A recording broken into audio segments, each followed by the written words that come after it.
So table is one of the important aspect of HTML. So to write table, first thing is you have to start with your HTML opening and closing table tag, table. Then so inside of this table also have its own sub elements. So one of the elements that table has is we have the table row. So tables are written in rows. In HTML we write tables in a row. It works in a straight line. So we have the row. So inside of this row now we have what we have next is we have the th. So the th stands for table head. So let me call this head. So I'm going to duplicate this, alternate shift arrow key down to duplicate it. So okay, so now I'm going to create a second row. So like I said, tables are written in rows, so I'm going to create a second tr, that is the second row. So inside here I'm going to say td. Now td stands for table data. So we have the table head and we have the table data. So the table head could represent your h1 but for table, while the td is just like your p tag but for table. So here I'm just going to say items, whichever one. So I'm going to duplicate it. Make sure that your second row corresponds with the first one. So I'm going to duplicate this one so it corresponds. So when I refresh, this is my table. So I'm just going to duplicate this second row, 1 2. So I'm going to refresh. So this is what I have. So now I understand that this does not look like your typical table, but we are going to get it to that level. So one thing, for example, one of your typical table always comes with the lines that makes it that you already know. So to put that line, what we use is the border. So what I'm going to do is I'm going to call the t table, comma, because I will need to put it. So what I'm doing now is I have series of, I'm going to call the table the th and the td. So in order to call them, and this what I want to apply is the same style, so I don't really need to start calling them one by one. I'm applying the same style in all of them. So I need to call them in a group form so that I'll apply the same style on it. So I'm going to call the table, call the th, comma, and I'm going to call the td. So then close it. Make sure you don't end it with a comma. So close the parentheses. So here I'm just going to say border. So border. So when it comes to the border, we have what we apply there. We have the we have how thick you want the border to be. So I'm going to say I want the border to be 2px thick. So what color do you want the border to be? I'm going to say black. But the most important thing when it comes to this border is the style, the border style. So we have how do you want the border to be? We have solid, we have dotted, we have dash, we have the inserted, and there are many more. So but for now I'm going to be using the solid. So the thing about this border is that without the border style, which is the solid or the dotted, this border will not work. So the border style is mostly required. You can even write the border style without even putting the color and the thickness, and it will still work. So I'm going to give it solid, and when I refresh, we have our border. So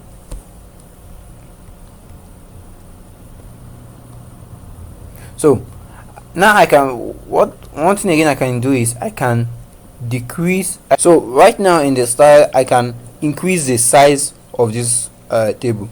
So I will be introducing, ever since we have been using the px, I will be also introducing the percentage. So the percentage works different than other unit. So I'm going to give it a border width. To increase the size, I'm going to say width. Okay, I think I will have to call the table alone. So I'm going to call the table now separately. I'm going to say table curly braces. So I'm going to give it a width. So I'm going to say width. So I'm going to give it a width of, let's say, 50%. So if you say 50%, now you see that it's going to be half of. So this is how percentage work. So when I stretch this, you see that no matter how I stretch it, it will always 50% or will always be 50%. You always divide it half. That's how the percentage works. So if I give it 100%, so refresh, it's going to be full. So when I stretch it, it will always be full. So no matter the size of screen, 100% is always 100%. So but actually I don't want it to be 100%. I just want to give it let me give it 70. So I'm gonna give it something like 70%. Yeah, 70%.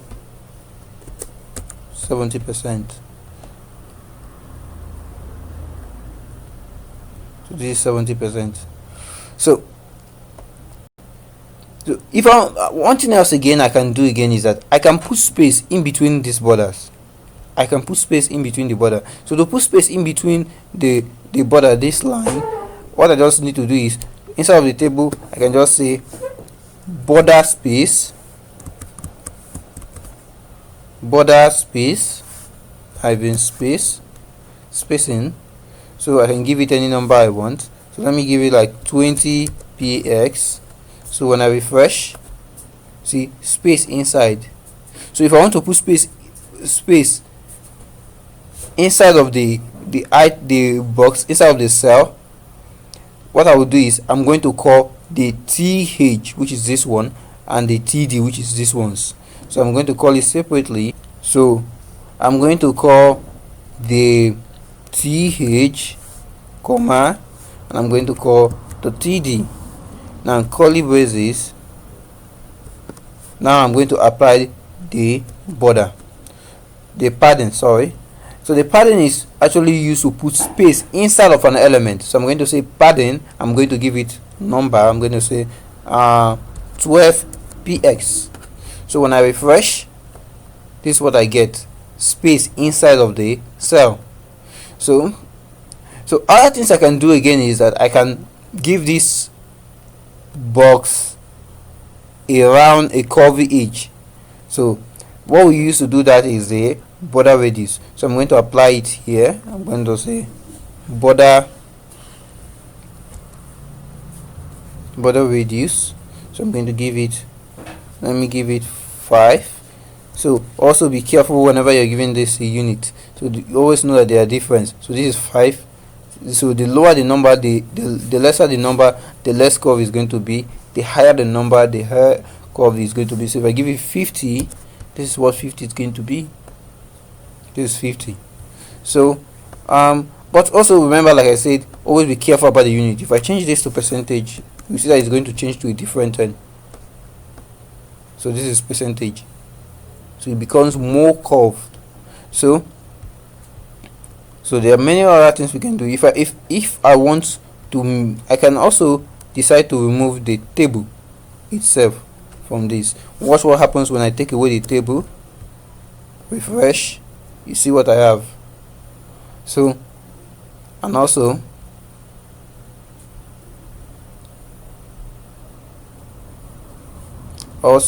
I can also decide to take away. So now one thing else again I want to do is I want to bring back. So I'm going to remove this, return this to px. So refresh. But anyway, I don't really need. I want to remove the radius. remove the border spacing. So refresh. It's now back. So what I want to form now is that I want to make it to form a single line, just like your normal table.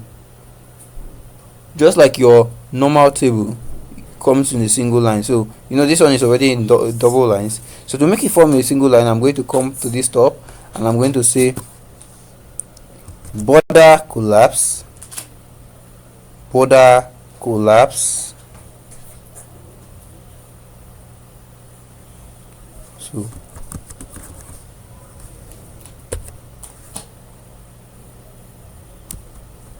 border collapse. So by default it's always separate, so I'm going to say collapse. So when I refresh, it forms a single line.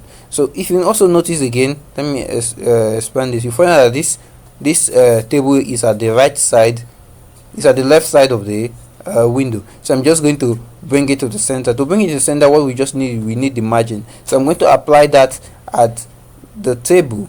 So I'm going to give it a margin. I'm going to say margin. So now the thing about margin is that you can give it to your a number depending on how you want to do it. So I'm just going to use margin auto to center it. So margin auto, so it's going to put a perfect left and right space. So I can also use margin left to push it, but right now I just want to use the margin auto. So if I want to put a topic at the top here, all I just need to do is come right down here. I'm just going to come immediately after the table and I'm going to say caption.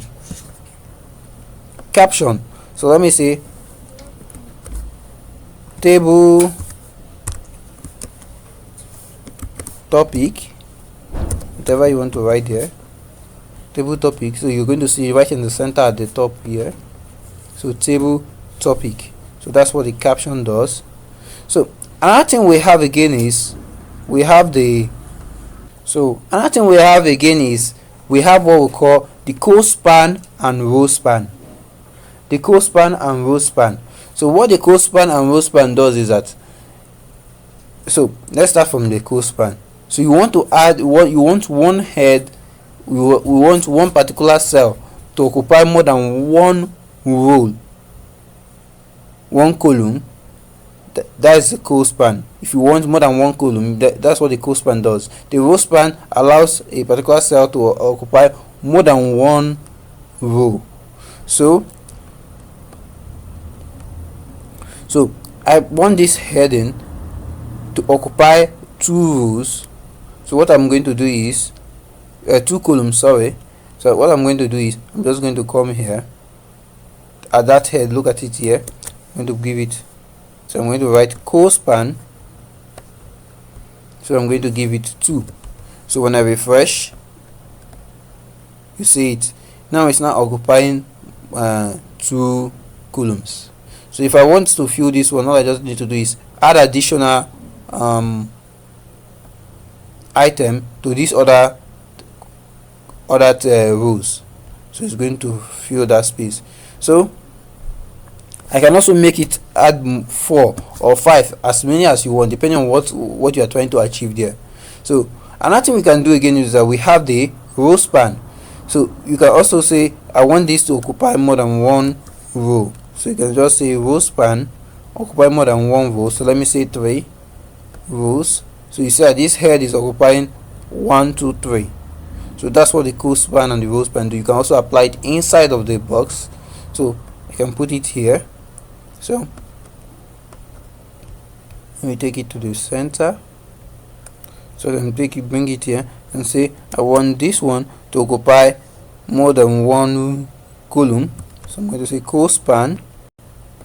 So I'm going to apply, give it, so let me give it 2.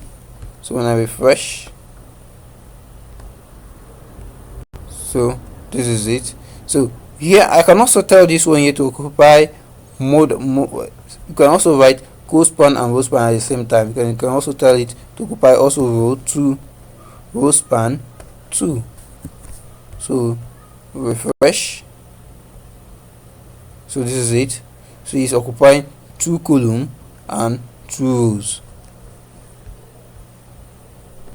So now we can also apply color to it. We can apply colors to our elements. So you can come here and say give this one a color. So using your style, come here and say style. So style, then you give it the background with a particular kind of color you want. So you see that this one here is now being colored.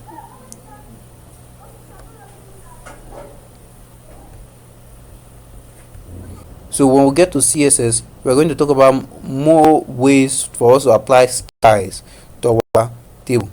So but for now, what we're going to do, we are going to do an exercise.